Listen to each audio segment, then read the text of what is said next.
All right, I think we are live. Welcome, Red. You are joining me from your studio. I'm joining you also kind of from my studio, but this is more my ritual space. So, thank you so much for joining me. This is a soul connection call where we just have a kind of open conversation around a initial thematic topic to just give us a springboard, and then we just kind of go with what is. So if you're joining us live, feel free to let us know, or if you're joining us for the replay. But Red, would you be willing to go ahead and just introduce yourself so that people can orient to who the heck you are? Yeah, absolutely. I'm Red. I am a psychic catalyst. I'm an energy healer. I am a certified astrologer. I'm a certified health and life coach. I have a background in diversified learning styles and education. That is what I specialized in. I also teach in the metaphysical community. I actually taught in the metaphysical community for decades. And in 2012, I kind of stuck my head in the sand. I had a kind of a both a health crisis and a social community crisis. I was like, I am done with this. People aren't being authentic. The world's not ready for me. I'm just gonna go hide. And I did. I hid. I completely disappeared. And in 2017, I started to kind of stick my head out of the sand, going, is Is it it is it time? is it okay? And it wasn't time, but I kind of slowly kind of came back out of the hidden, warm, comfortable home place, and in the emergence of the dark time, which everybody else calls the COVID event, um, it was time. It was 100% time, and I had a little bit of a false start, but I'm out of the gate and running now, and I find that there's these interesting conversations about where have you been? I went, oh, I've been here the whole time. Y'all just weren't aware. Like, I swear, I was here the entire time. So that's a little bit about me. I do a lot of things. You're Um, multi-passionate like me. I am. I also have a not metaphysical, completely on the crafty side. I have a YouTube channel where I sew stuff and hopefully inspire people to sew stuff. And yeah, I'm really quite multifaceted. I've had a very rich background to bring me to the place where I can be where I am now to do the work. Yes. So Yeah, I love that. And bringing in the facets of that lived experience to say, like, I went through these different times of metamorphosis and was able to emerge on the other side of it because I allowed myself the space and time to do that. So mm-hmm. important. Oh yeah, I mean, I see massively just in, I know you and I could very easily soapbox down the ethical line very easily in like a hot very second. But there's so much lack of ethics in just how many people are out there doing work and coaching mm-hmm. and therapy, even that aren't doing the work themselves. And so they're just kind of perpetuating this harm. And that ownership of it's not quite time for me to emerge in this way. I'm going to do my own stuff while everyone else is doing their own stuff, and then when I'm ready to come back out, people are going to receive me in a different way, and that's so 100%. awesome. Yeah. Yeah. So I named this episode Natural Numbers, Mythology, and More because I knew we were going to go all over the place. But you and I met through Body of Nine, Mm-hmm. and you have been a very interesting case in the Body of Nine community in that you do have such a level of mastery of energy and physical expression of energy at this point that it was hard for them to identify a natural number initially. Right, whichever one was online when you came out of the womb, right? Obviously they're all there, right? Still kind of up in the air, but like what I would love to hear your description of the natural number work because I've been hearing from Susan and Martin that you're doing such a great job like expressing it to people, and I'm still trying to figure out how to express this to people. So I come at it obviously from, as we have discovered through many discussions with Martin and Susan, I'm going to back up to go forward. So walking into the very first identification event that I wandered into, completely oblivious, I had followed an ad that somebody had posted. Jack Schwen, who's also part of the partner community, he's absolutely delightful. He is. I love him. When I met him at a tarot group, tarot with Tuesdays Tea and Tarot, I think is what it was, or something. He sat down next to me and I went, I know you. I'm not allowed to go there right now. Like, okay, hold the psychic red into the bubble. Let's just enjoy tea with tarot. But he had posted this thing about come to this thing. And I went, well, if Jack's inviting me, I'm going to go, because I was still like, well, I still am with Jack. Like, I know that there's this thing. And he's got a beautiful, delightful fiance. They're getting married soon. I'm so excited for them. They're a 2 and 9 pair, like me and I my know. boyfriend. It's so delightful. Anyway, so tangent. I almost didn't go. My husband that morning, we usually spend our Saturdays and Sundays together because he works like 60 hours a week.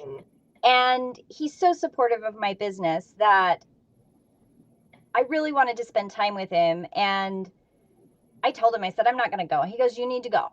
And I was like, but I want to stay at home with you. And he goes, well, you're going to regret it if you don't go. You've done this before. Go. You said you want to build your business. If community is what you need, then go get them. And I went, okay, I'm going to go.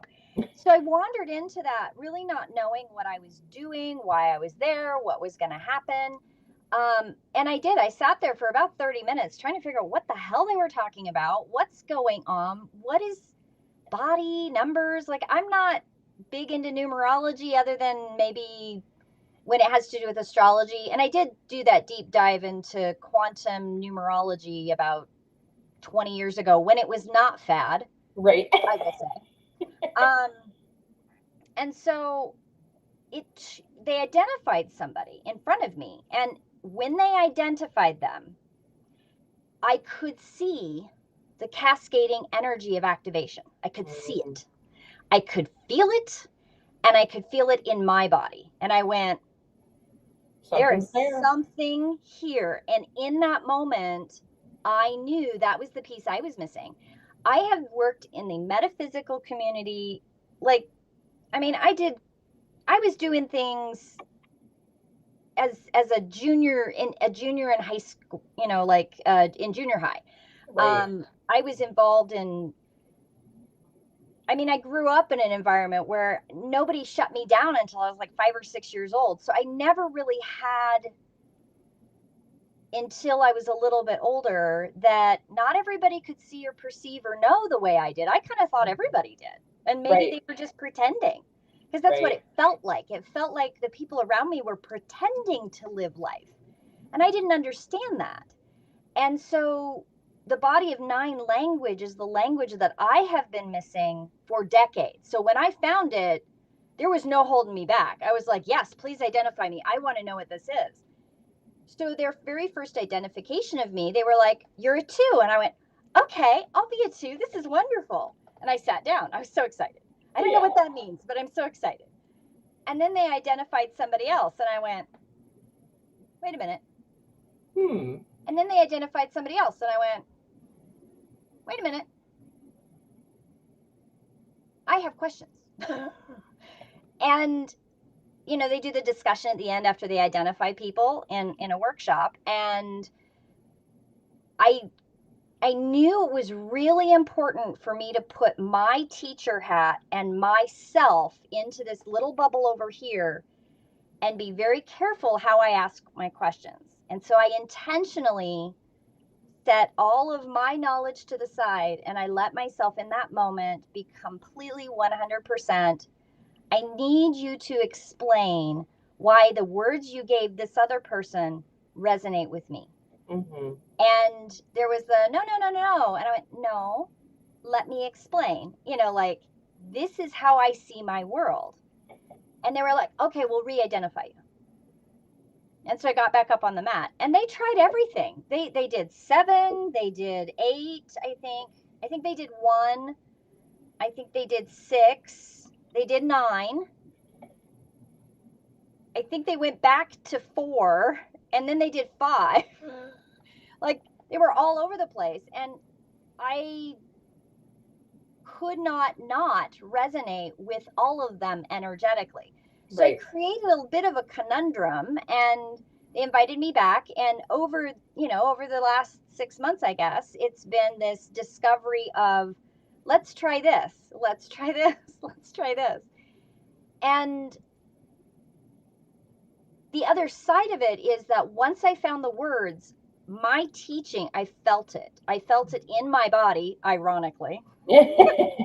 Ironically, I felt all of that information. The more I learned, the more it came into my body. I read their book in the first 24 hours after that first workshop. And then I read it 2 more times before the end of the week.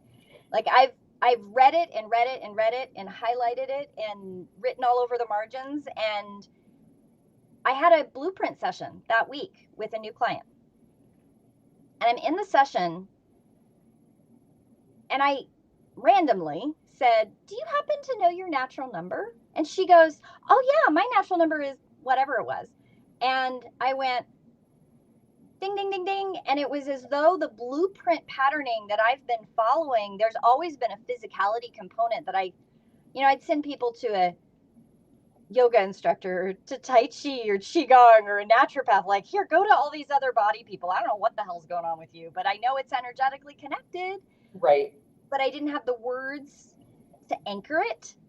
And I did that blueprint download with that person, and I felt 100% the rightness that this is the missing piece. This is the missing piece for every blueprint. This is the missing piece for every psychic reading, every tarot reading, every astrology reading. I think the irony is that I had not heard about human design, or apparently it's been around for a while, right? Yes. Well, yeah. I started a manuscript in 2001, and I called it Discovering Who You Are, or The Discovery of You, or I had a couple different titles. And it was about the integration of astrology and human psychology and numerology and all these methodologies. But I stopped writing my manuscript because I was missing the body component. That's why human design does not settle into people fully. They can only get to a certain point because they don't have the integration into the physicality. Right. That makes so much sense. There's a huge paradigm shift with Body of Nine. It can be integrated into all these pieces. And I like to tell Susan all the time, she's a pathfinder. It's not that this information hasn't been available. It's just been kind of lost through time. Yes. And I know that my experience as a very young child, I know that the medicine of Body of Nine was part of what was given to me by my family member who raised me. It was a different language, it was a different knowing. Didn't call it Body of Nine, but there was an integration energy piece that I was taught at a very young age, which I believe also causes a little bit of the conundrum of now why they can't identify me, because I integrated really, really young somehow.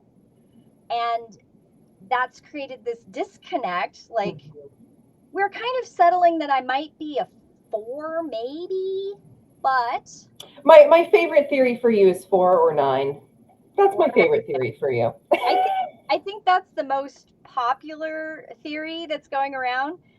Susan doesn't think it's 9, but I also have a physical condition that makes 9 very difficult. I can get into 9, but I will tell you, all weekend long, I'd go into 9, and as soon as I'd settle there, I'd go, oh, that feels so good. And then I slide into 4. But I slide from 4 back into 9 all the time. Right. There's a relationship with that numerology connection anyway. So yes. Yeah, and I love that you kind of came into the Body of Nine community and you were this conundrum. Like, that was something that was needed to like revitalize the practice of how we look at it, and the fact that we do need to go to the younger components, maybe look at some childhood photos. Yeah, I mean, I 4 is my favorite theory for which one was online for you, because just your facial structure and the way that I relate to you is very similar to how I've related to other 4s and their facial structure. Just the way you smile and the way that your energy feels, like as a collective energy. Like the flavor of that energy comes across very four to me. But that's the thing, like with the fundamentals workshops, going and learning to embody the numbers. The natural number is definitely important if you are completely disconnected from your nature. Yes. If you're very in your nature and you just don't have the words for it, right? Like finding your natural number might just be like, oh, I already knew that about myself, and you roll on. Right. But then getting all the other ones in your body is like, I'm really trying to convince my natural number 2 partner to come with me to a fundamentals to get them in his body, because it is so eye-opening when you feel like you were just saying, like this able to cascade between 9 and 4, the superpowers that you access there, the abilities, the perspectives that you access in these different physiological states, physio-spiritual states, just expands your ability to experience this human life and the divine cosmic source-filled life in such a more expansive way. So again, like, yes, you're an enigma, and if people are coming in listening and this is their first time hearing about Body of Nine, they might be like, well, this doesn't sound very accurate if they had trouble identifying this person. I think that like it's what, like 1 in 90 people or so that they like kind of are on the fence about, and usually it's between 2 numbers. It's just that you happen to be the first person on their mat with this like entirely different level of energy mastery. Yeah. And we talked about it this weekend. Like, it was pretty powerful so they tested me because I'm part of the practicing partner program. So I'm training to identify and eventually to teach this because it's so important. It's a paradigm that's, again, just lost information. And because of my background, I know that the medicine that I was given as a child has been lost within the culture that it was given to me from my ancestry. So Right. I know that it's valuable no matter where you come from in the world. I know it matters no matter what your ethnicity. I know that it matters no matter it just matters. And my use of that energy and that use of that power within my body has been a double-edged sword, right? Because Right. I know what the energy can do. So I have spent my entire life forcing my body to do the things I want it to do. And that has not been very kind on my physical organism. Right. Yeah, that's a thing. Come Oops. on, sir, don't dawdle. My cat's like, do I want to come join the party or not? My natural number 2 cat. We have Oh. been typing our animals. Mm-hmm. That's a fun practice. And this guy's a 2. So he, of course, wants eye contact, and he wants to be like up in whatever I'm doing whenever I need to do something. Oh, yeah. Only when I'm doing something important.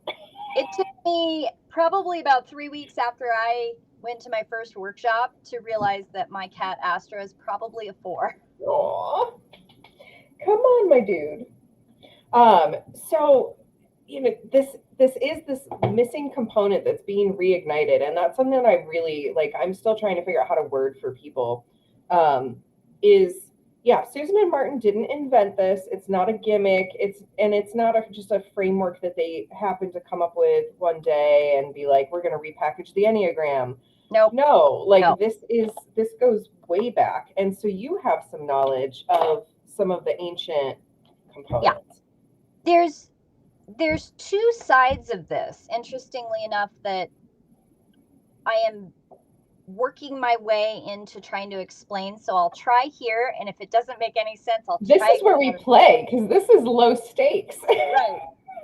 So my theory, or my I don't know how to start that, but the medicine that comes from activation in the body is because I talk about medicine in a multi-dimensional healing method, just like my ancestors did.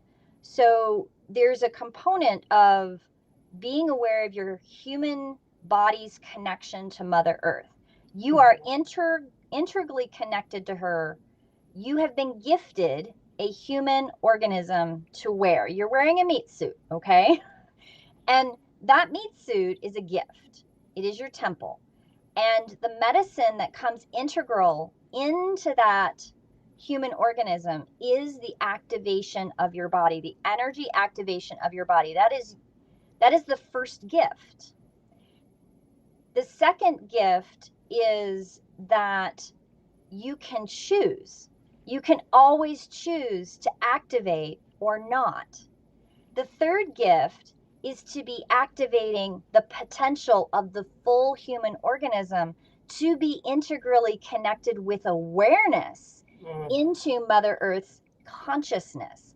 We live within her ecosystem, hence, we live within her consciousness. And we are not the only planet entity combo in the universe, but this is the one we're at. This is where we're The at. one we're at. And I remember being told at a very young age that you take care of your body not for being afraid of dying. You take care of your body and you're aware of the energy connection in your physical body so that you can be of service to your fellow brothers and sisters living within this ecosystem. And that is a gift we give each other to work on karma or whatever it is that we're here to do. Right. And we lost that. We just lost it over time. We've lost so much over time. But it's not gone. It's always been here. That's the part I get so excited about, is it's not new. It's not gone. It was just lost through time, space, death, catastrophes, cataclysms, Right. all the things that have happened. Yeah. And this is very much the missing piece. And I get very enthusiastic about it. And a friend of mine tells me, she's like, okay, Red, you sound a little bit like you swallowed the purple Kool-Aid and following a cult. And I'm like, if I sound like that, it's because I'm really passionate and enthusiastic about it. But I get that way about things that matter. Yes.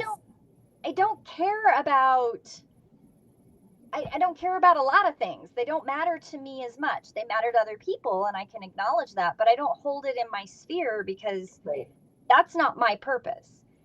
And that's the other piece, is that I know that my purpose, my whole life, I'm not here for me. I've never been here for me. I'm not here to work on stuff that a lot of people are here to work on. I am here to help other people work on their stuff and make sure they have the tools to be successful and to shine bright and to live fully and make choices with understanding and compassion and that joy authentic and love. alignment. Yes. There's so much. I get very excited about it. So I do too. Which is why I was like, we need to just have a talk live, even though I'm going to choke on my water.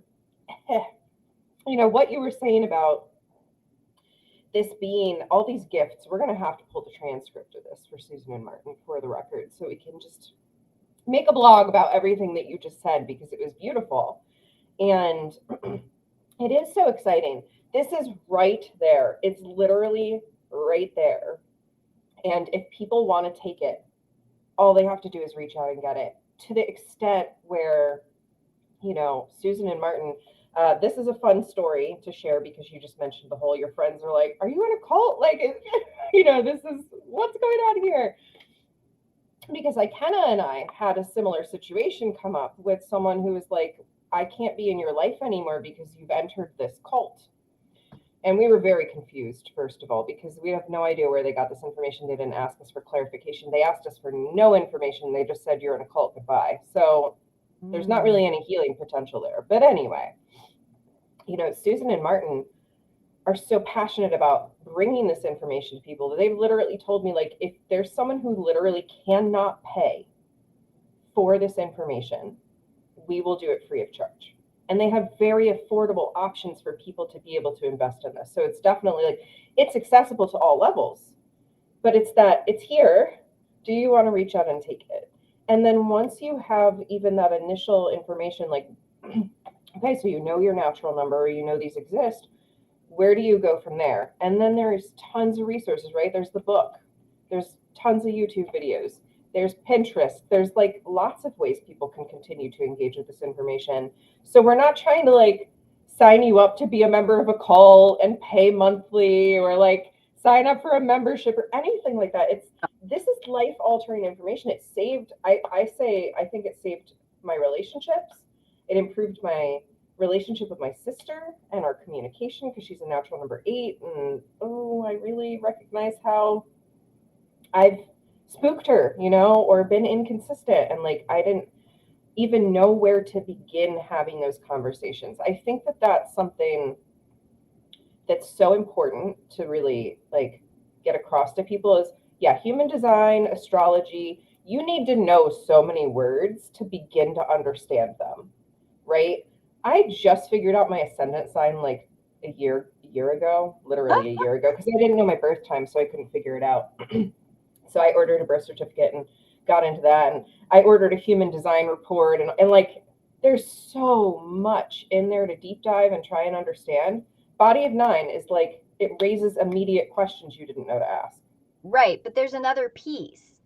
And this is the part that I've struggled trying to explain to people for decades. Your blueprint is written by you, and not everybody's blueprint actually connects into an astrology chart. There are blueprints that the astrology chart it's just this, if you have it done, it never really truly makes sense. And it has nothing to do with your birth time. It has nothing to do with anything the astrologer did wrong. It's because your blueprint and your astrology chart are not part of the same thing. The astrology chart is a happenstance. But there are people where the astrology is integrally written into the blueprint. Usually there's a karmic thing involved in that. I will use myself as an example. I've had my astrology chart done by world renowned professional astrologers, psychics, and astrologers. And they all look at my astrology chart and they call me up, or we do video chats or whatever. And this was years ago before the video chat thing. And they would call me up on the phone and they would go, "Are you sure you have your time right? Are you sure you were born there?" Like, because they can pick up on it. They can pick up that I am not connected to an astrology chart. That's how I became a certified astrologer, is because I figured if I learned how to do it, I could figure it out. Right. But human design, I mean, as soon as it was mentioned to me, I bought the book, I read through it, and I went, oh, I feel like this is like my manuscript from years ago. Interesting. That's why I abandoned it. It doesn't fit everybody's blueprint. Mm-hmm. And you're right, there is a very complex language that's built into that, which is why it doesn't fit every blueprint. Like there's an if, and, or what may be possible. Blueprints are different. It's different. And the natural number part of your blueprint is part of the invisible ink that I talk about in your blueprint. You write your blueprint, and then you have a relationship with Mother Earth when you come into a human organism. She gives you the best natural number to match to the blueprint goals you have. It is a gift from her. It is not a choice you have. It's one of the very few choices in our blueprints. Everything else is your choice. Your body is your gift from her to match the goals in your blueprint. That's beautiful. That's a really beautiful way of looking at that. It's a gift. It's a gift. Yeah. And this gift, again, it's something that when you take this gift that is offered, you can go so much deeper with yourself and with others so profoundly quickly. Like, I learned my natural number. I'm wanting to say April. It was either March or April of last year. Here we are. I'm a practicing partner. I'm stepping into spiritual entrepreneurship. I'm hosting rituals because my superpower is literally holding space for other people. I'm stepping into the visionary CEO role, understanding why, as a natural number 9, trying to be the traditional boss was never going to work for me. Never, ever, ever going to work for me. I think that is an amazing statement, because in my professional career, I have done teaching, I have owned my own business, I have worked for other businesses, I have stepped into so many times a managerial operations role where I have made those businesses millions, literally made them millions. And every time I've stepped into that role, the reason I was able to make those businesses millions has to do with building community and has to do with being able to harness the energy of each of the individual people in that room, whether they realize that's what I was doing or not, Right. and holding space for their power. So giving every employee the ability to hold their power and hold their truth so they could fly with it. Right. And every time that I stepped away from a business, it was always the right time. It was just, this is the time to leave. And sometimes I had to grieve. Well, I did a lot of pre-grieving. That's a 5 thing. I have that too. I sometimes pre-grieve. Yeah. I do, yeah. There's a pre-grieving process. I always knew months before I would leave a position because I had to pre-grieve to be able to leave. I mean, that's where I've been with my therapy business, to be perfectly honest. Yeah, that totally tracks. Yeah. So I bring things into the Body of Nine community in ways that, because of the integration of all the energy over time, my whole life has been that way. I mean, I can look at a chunk of my teenage years where if you had identified me probably in that time, I would have been a natural number 7. It's like a case by case, written in the book, blow by blow example of that chunk of time in my life. That's fascinating. I definitely moonlighted as a 7 for the record too. And that's a thing we can do, right? Slip into a familiar number of someone else, and we're out of alignment potentially with ourselves. Yeah. I do that a lot, and I'm bringing that forward with also this energy aspect of being able to take the integration of those natural numbers energetically and stacking them for different situations. I've been talking about stacking since I figured out what the natural numbers were, because Right. I've known that I do that for a long time. I just didn't have the Body of Nine language to go with it. Right. And there's a gestalt, for lack of a better description. There's a gestalt that happens when you stack those numbers. So if you intentionally pull on 2 energetic numbers through your body's organism into that space, it creates a gestalt. Now, how much of that is because I'm a catalyst too? That's one of my life themes in my blueprint. Took me years to figure that out because I wandered around creating these catalyzing changes in people's lives, and I'd go, I'm so sorry, I don't know what happened. Oh. But once I figured it out, I'm okay with it. But going back to ethics, right? Like, once you're aware of something, you have a responsibility and an ethic to know what that means and be intentional with your energy and your space and your body and your power. And the Body of Nine activation gives you the access to the gift of your body from Mother Earth. Now, what do you do with that? And what is your responsibility in that awareness? And then as you add the activations of all the other numbers, what is your responsibility with all of those? And these are amazing things to apply to a work environment, to your business, to your personal relationships. My husband has no interest in getting identified. It makes me giggle. I love it because he's so supportive of everything that I do, and he's so very an amazing human being, but he doesn't want to be identified. And I think it's amazing because I can still honor all of who he is. I don't need to know that. And he knows that I don't need to know that, because I can honor him exactly who he is in that ethical principle of ownership and responsibility of my power.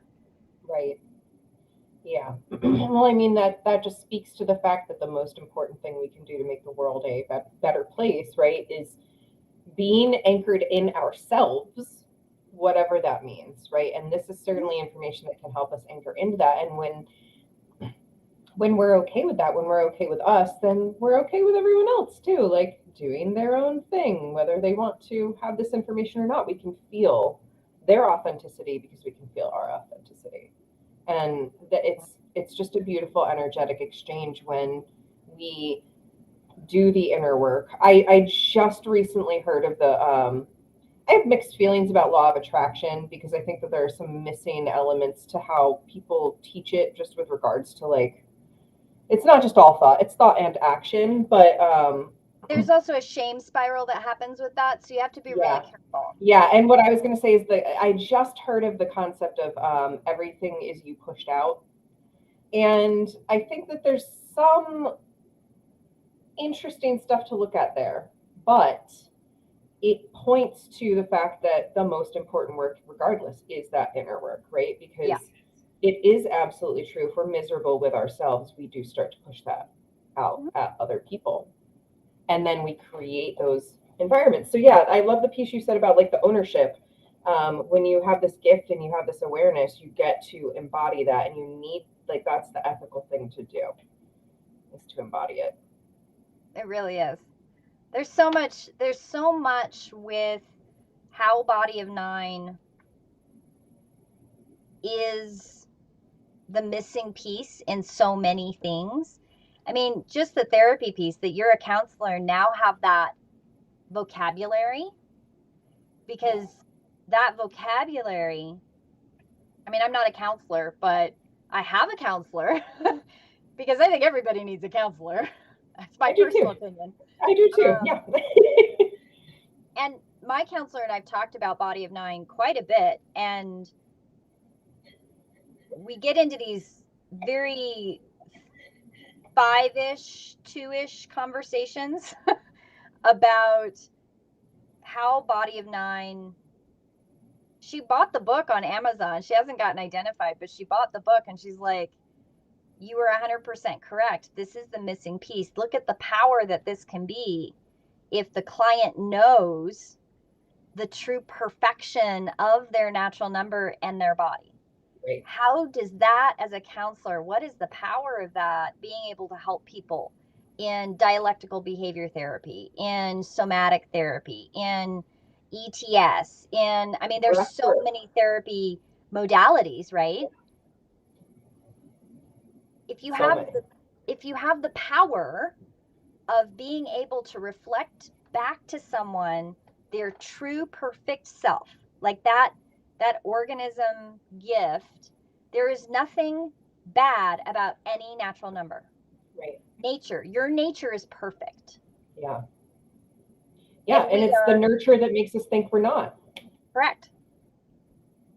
Yeah. No, I mean, it's such a potentially uplifting thing for people to be able to tune into. And yeah, like, I'm also learning to identify, and though I'm stepping away from the therapy world for at least a while I go down this new path, like, even just having the Body of Nine framework, understanding eye contact and how it shows up differently, right?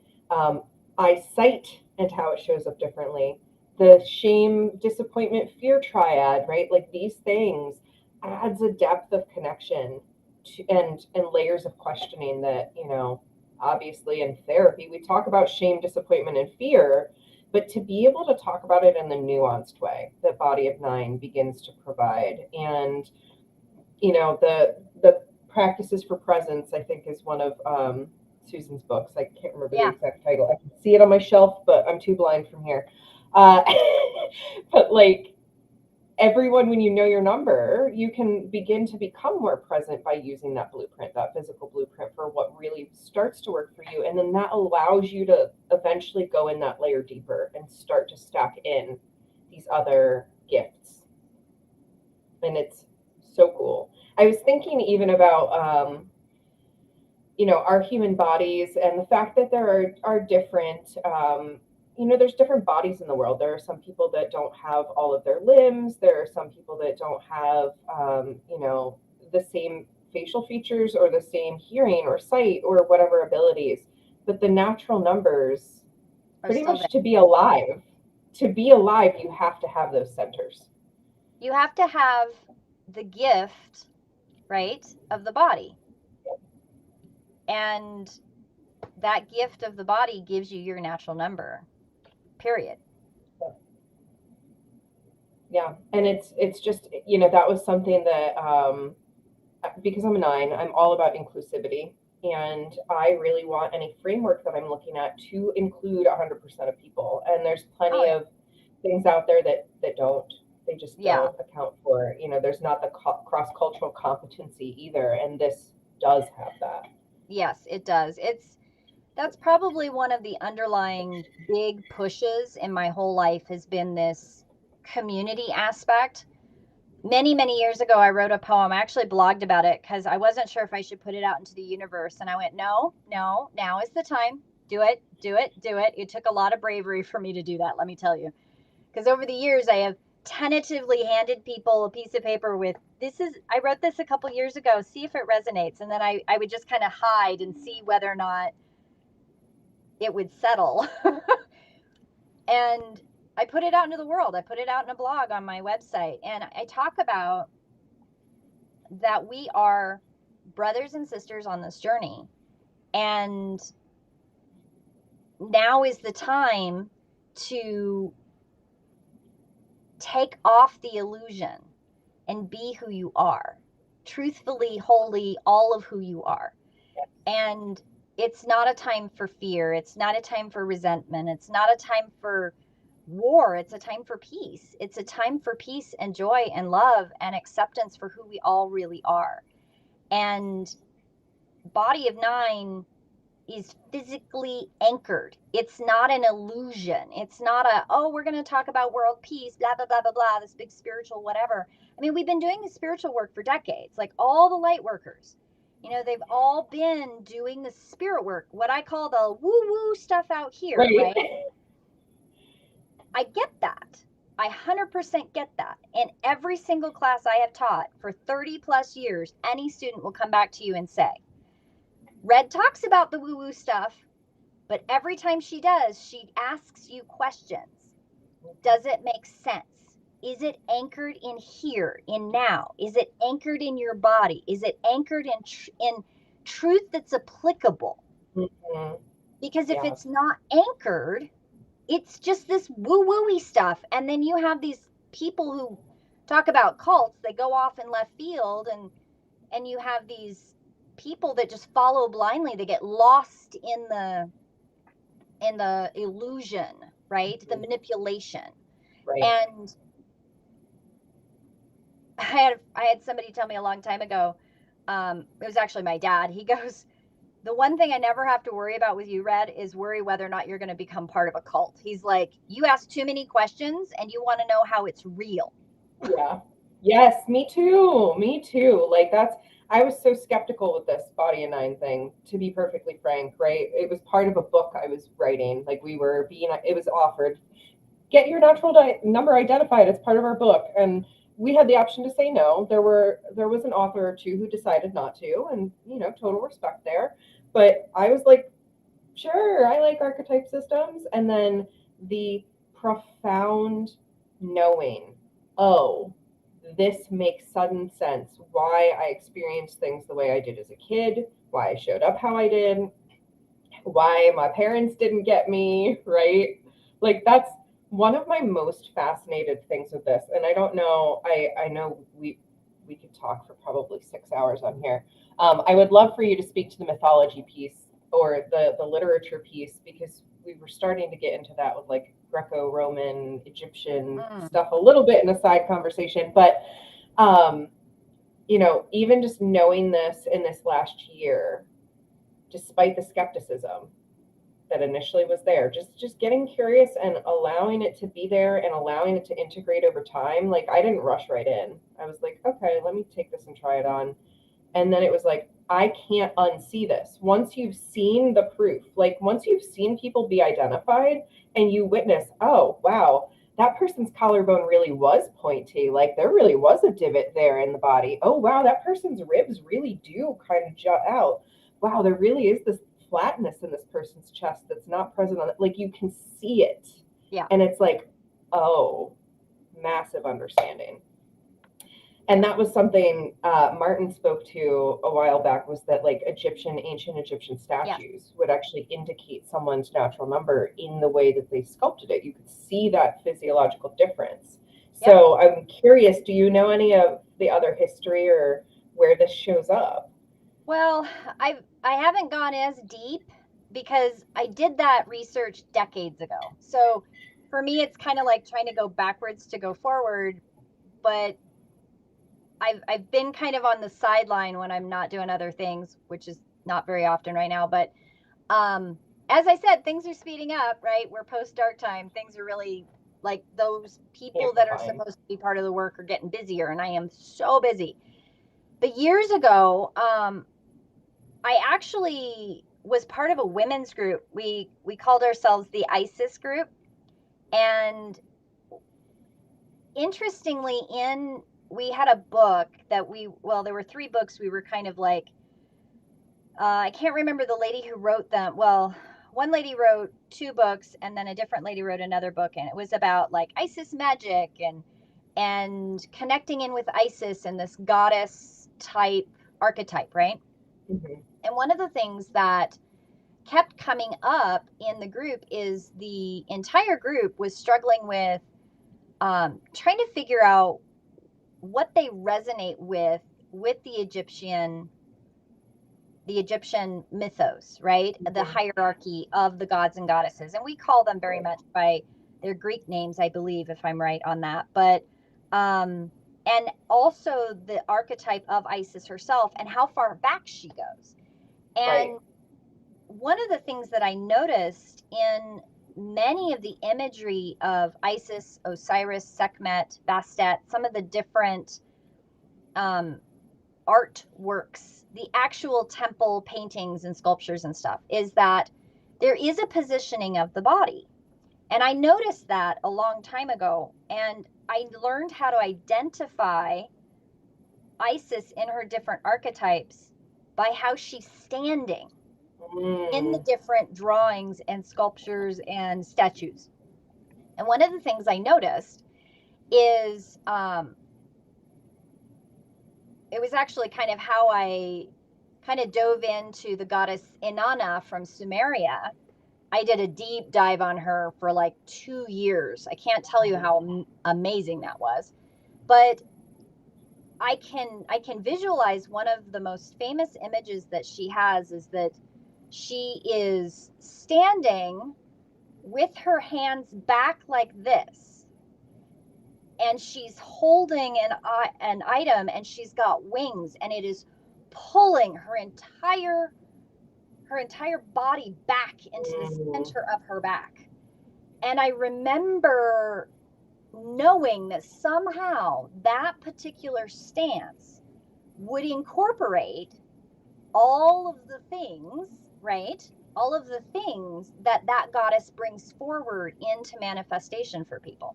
Now, you translate that into body of 9. What is that? That's the 9, right? It's me. Was this Isis or Inanna, just for clarity? It was Inanna. It's an image of Inanna. She's got. That's really interesting. Inanna's been calling to me for like 2 months now. Yes. Inanna, if you go back to Zoroastrian and some of the older stuff, if you go back to some of the Indian gods and goddesses, if you look at some of the really early artwork, they have different positions for different gods and goddesses. And one of the ones, I can't remember the name of the one, but it's also one that has this, I think, I wish I had the name. It's gone. We're gonna be furiously Google searching after this talk. Yes. My brain's gonna be like, ooh, and this and this and this. Yes. Anyway, there's one that's like this, but if you look at them, how the old drawings are, the information is there. The information about the activation of the body is there. There is, I mean, I grew up hearing about stories of so many cultures because my dad is a history buff, and like he came back from Peru, and I learned everything there was to know about Peruvian culture and their religion and their people. And of course, because he tells me about this, then I do a deep dive on South American Peruvian Right. culture. And What else are you gonna do? well, I know that for a long time I've been searching for the pieces, right? Um, the pieces that validate what I know but can't explain. Right. And the mythology of all the cultures in the world, if you go back far enough, they will show you exactly what we're looking at in Body of Nine. They do show it to you. Yeah. Or the oral histories and the oral stories and the medicine that's passed down through the healers of those communities. The information is there.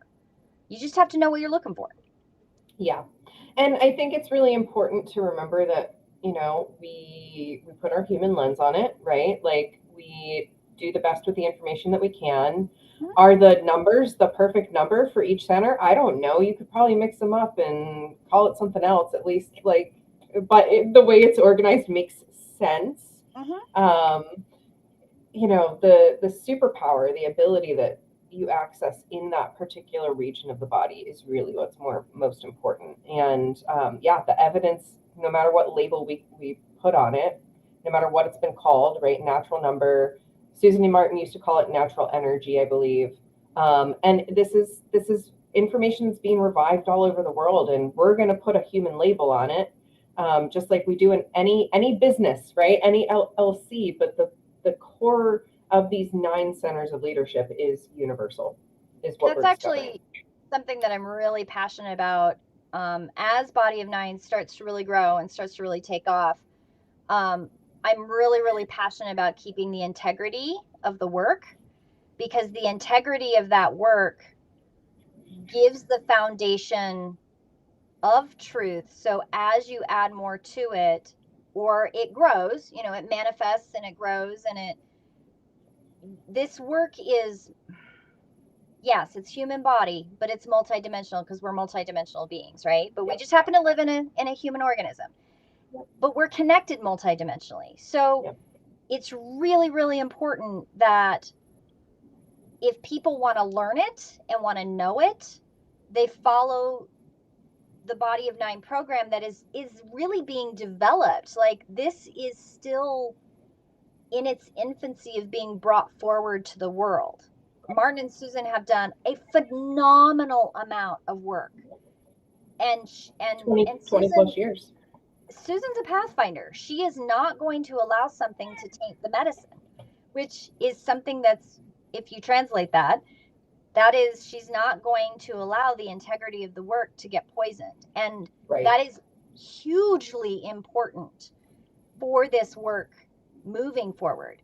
So there is an element of, you should be able to afford to find out your natural number. You should be able to afford to buy the books.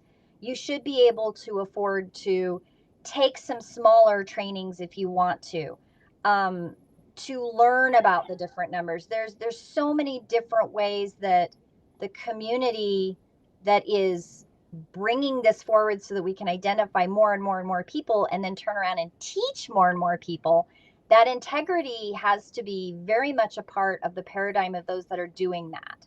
Right. And I'm a little bit hardcore on that, and I will admit that.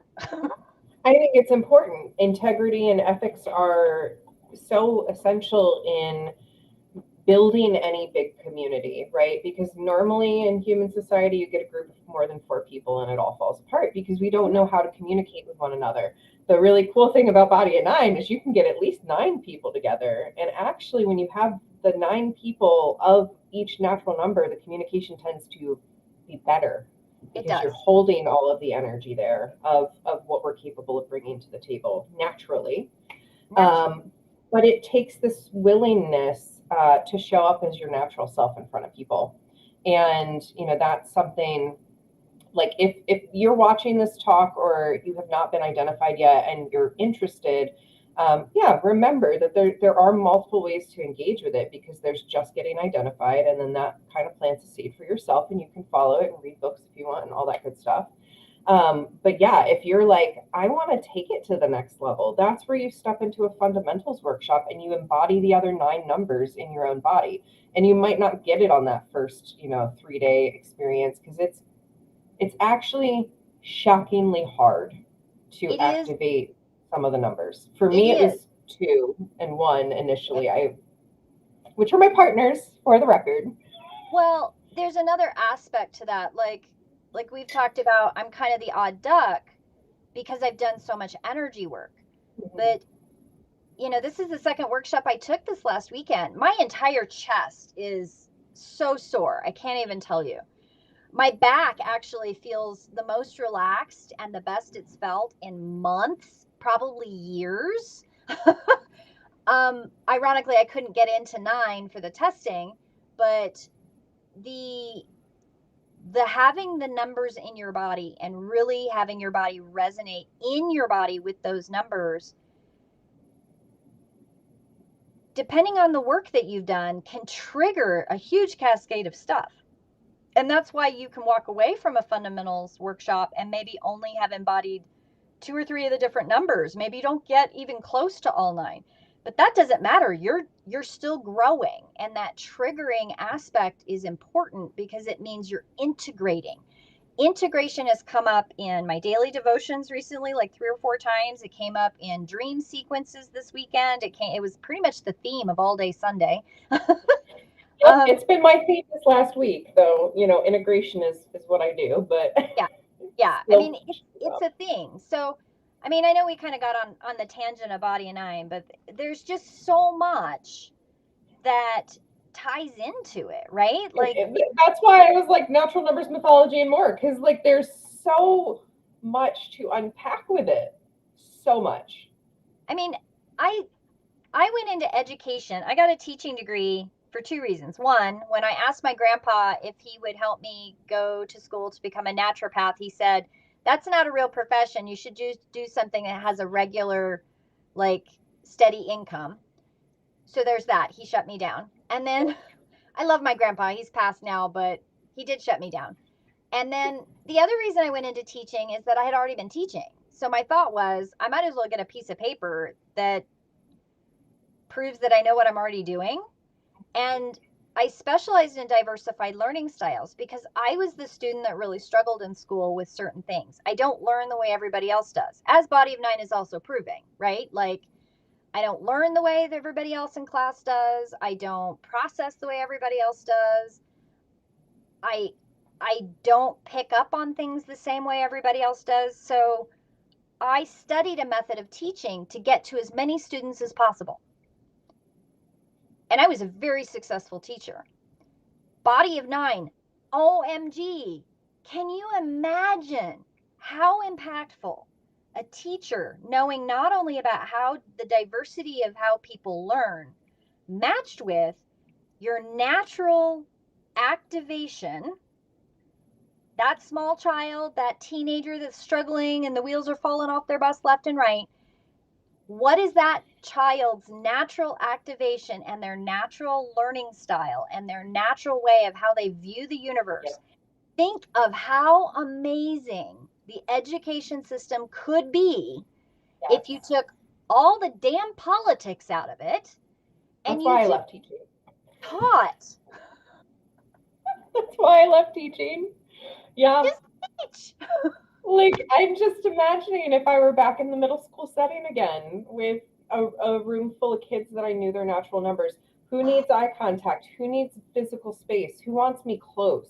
Right? And just naturally. And obviously, consent conversations are still important, but like it bypasses all the questions you don't know to ask Mm-hmm. so that you immediately know to check in. Exactly. It gives you, again, it gives you this vocabulary of, and again, not like human design or astrology where you need to learn new vocabulary. It's just No. using the vocabulary you already know as a human being, Yes. reorient it and saying this is what this person's going to need in terms of eye contact, physical touch, potentially. Like it just, okay. So, is there anything else we want to say today? Because, like I told you, we could talk for 6 hours, We could. nerd out. I love We it. probably shouldn't, but yeah. This has been fun, Safriana. I really appreciate it. I could, you've said before, like you and I could probably delve into the depths of many subjects with all of these things, but probably don't want to bore everybody for that much longer on this. We have had people dropping in and out, so hopefully, I always trust when I'm live like this. Like these conversations are here for people to watch in the future. And if you're anything like me with my ADHD, I always play everything on like 1.5 to 1.75 speed. So half the time, I don't care to listen to a talk like this until the end. Hi, Martin. Martin says maybe do it again Oh, soon. Um, but yeah, like I always trust that people are dropping into the conversation live right when they need it, and even if they yeah, don't say anything, that they are still getting something super valuable about it. So thank you always. for having these open conversations. Yeah, I can't wait to meet you in person and be in your energy in person. But I love, part of being a natural number nine is, and a lot of the other numbers tell me they don't have this experience. I can feel so genuinely connected to people even at a distance Oh, yeah. online like this, and so this really fuels me and lights me up, and I love doing it. So thank you. You're very welcome. I have the same thing. It took me a little bit to trust it. A couple years ago, I had an experience that I went, oh yeah, I totally can do that. Interesting. The more we learn about ourselves, and again, anyone can do these things if they Yes. learn to embody the energies. So, all Yep. right. Thank you for those of you who tuned in. I can't wait to hop on the next one. I am going to be having another conversation like this on Friday this week with Kayla Gata, or Kayla Jetta. I always want to say Gata, it's Jetta. And she doesn't know much about natural numbers yet, but she's curious. Ooh. So who knows? Maybe we'll be talking about Body of Nine more. But thank you so much, Red. If you want to talk more with Red or me, we're here. Mhm. Reach out, right? And as always, um, let us know how we can serve you. So until next time, thank you.